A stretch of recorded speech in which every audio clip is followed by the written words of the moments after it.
Evo ga iz zbirke Arsena Dedića, Hladni rat. Kako smo gledali TV ili kako se kalio čelik?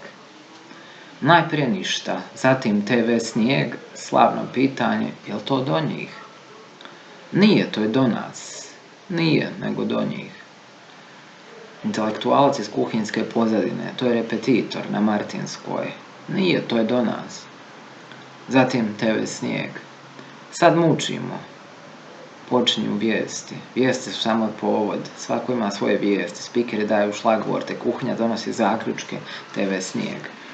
Sad mučimo. Počinje vrijeme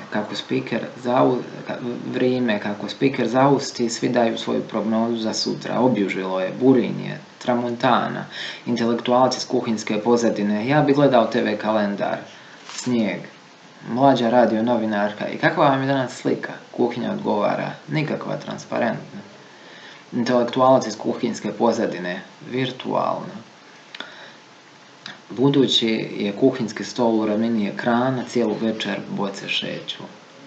Čuvajte se boca, na njima sve krivo piše. Sugrađanin je hitajući prema Šibeniku popio antifriz umjesto vode. Koji ne vide lijevi dio ekrana, guraju boce na desni dio stola. Koji ne vide desni dio ekrana, guraju boce na lijevi dio stola. I tako cijelu večer boce sele. TV Snijeg. Premoreni odlazimo na spavanje, ostaju samo starije gospođe koje u samoći gledaju televizijski snijeg.